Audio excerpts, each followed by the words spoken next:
Good night, good night, good night.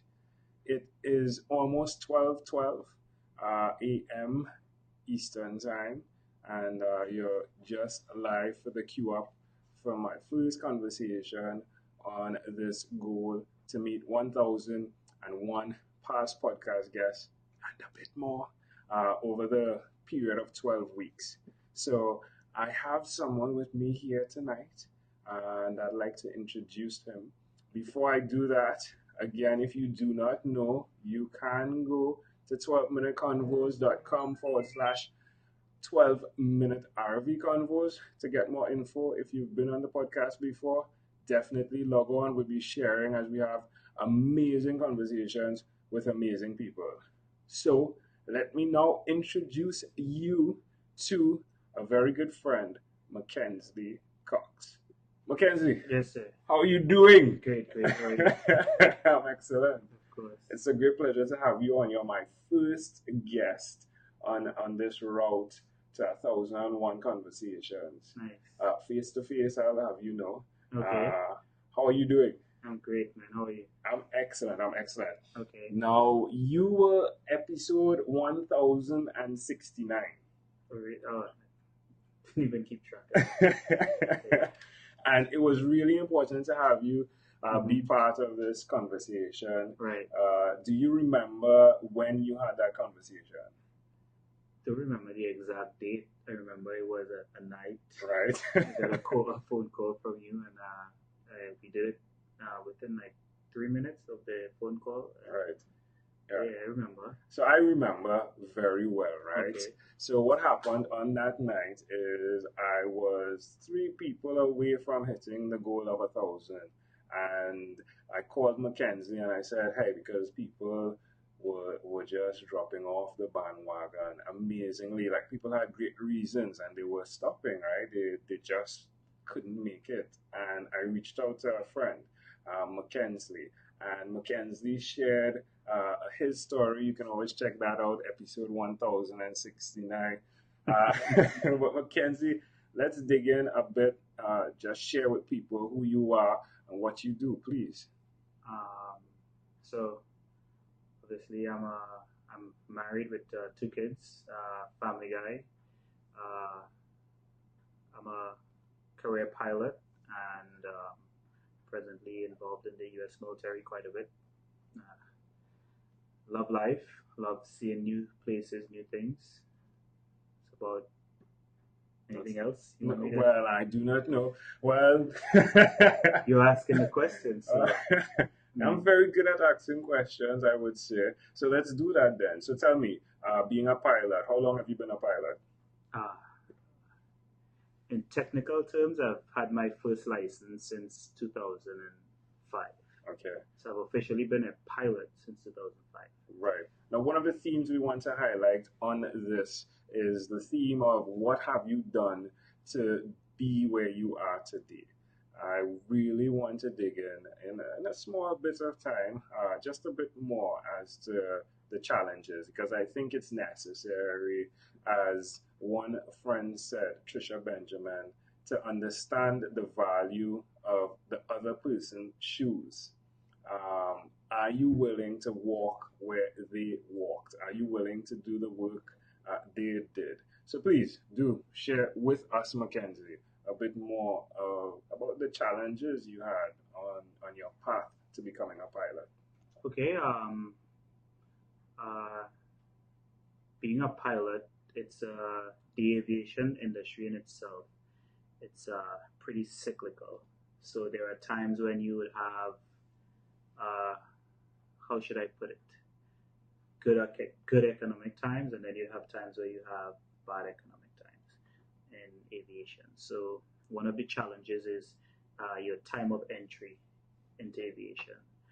Unfortunately, in my case, by the time I finished all of my certifications to fly commercially, we had a downturn in the industry, which I was pretty young at the time, young family, and in my case, it was a dream of mine to be an airline pilot, which at that time in 2008 when the economy went south and this was a global downturn, aviation in itself, because of how should I say it?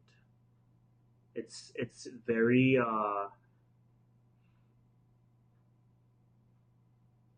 in terms of economic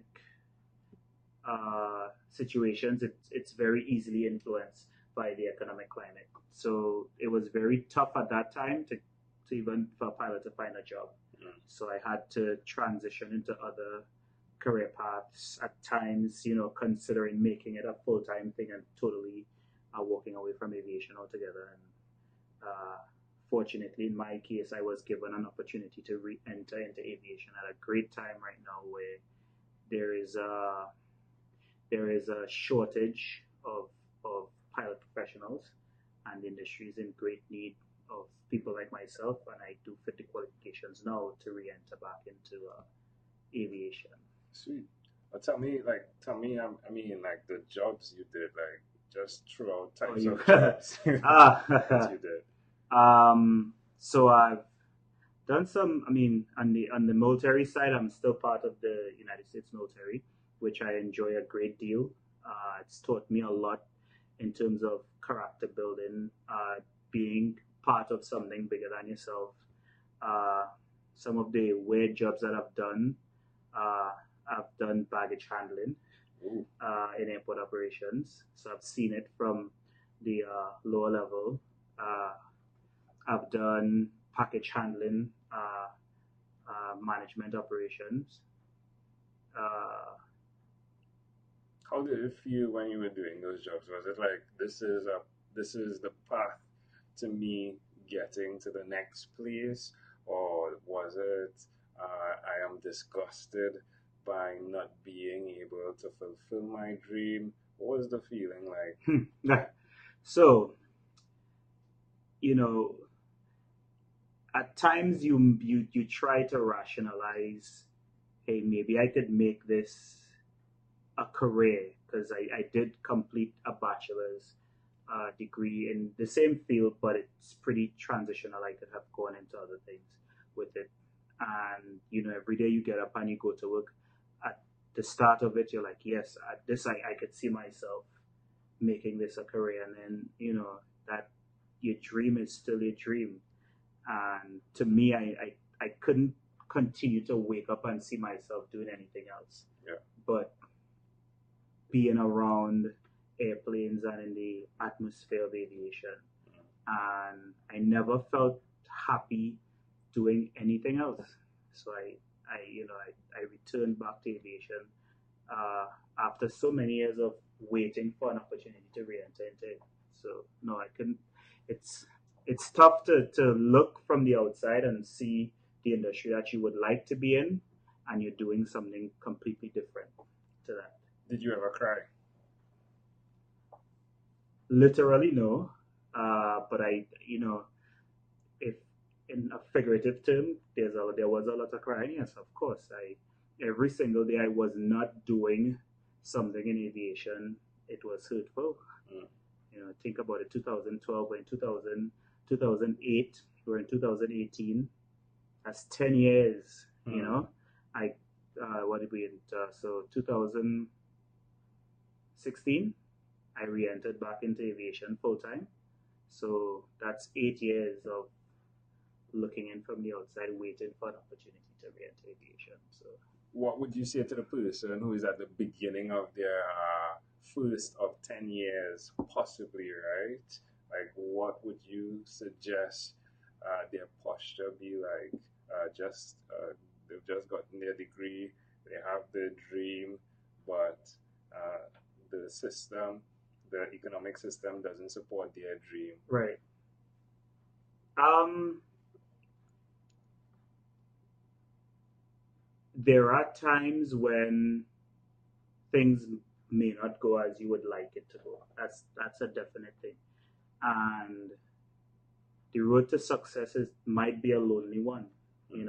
You may have people in your circle who are telling you to settle and make this work, and they'll give you all the reasons why you could say, this could possibly work. But if you're unhappy and this is not what you see yourself doing, my advice is, you might have to break away from those group or whoever that group of people is, and you might have to take that journey by yourself. You know, um, no one else is going to be satisfied with your present situation but yourself. Everybody could try to rationalize and give you all the reasons why you should make it work, but if you're totally unhappy, I mean, you have to go do it Yeah. on your own. Yeah. You know. Felt as though you were about to say something that you contained. No, no, no, no, no, no. In life, sometimes you have really, really good friends and who may think they have your best interest. And I'm not saying this to any one person in particular, any of my friends. It's just I had to make my dream happen with or without the support of people close to me. Mm. That's a tough part when people who you are expecting to be in your corner and you know times get tough and they're like figure something else out, Mm. and in your heart, thank God. In my situation, things worked out, and I'm living my dream at present. So, been able to do some pretty cool things. All right, folks. Well, this is only just a snippet of a conversation. You do not get to hear more of this. We end here. It's a 12-minute small segment, just of an opportunity I have of meeting a friend face to face Right. after having a conversation with them. But Mackenzie and I have had many conversations, and I want to say verbally, Verbally. ooh, verbally. Yeah, there you go. Thank you so much for supporting me on this Of mission. course. All right, you've been a tremendous part of my life, and thank you, thank you, thank you. You're very welcome. Well, folks, good night. Good night. That is the first podcast conversation of 1001. Here we come. We're going through all the states, folks, all of the states to meet 1001 past podcast guests in 12 weeks. Log on.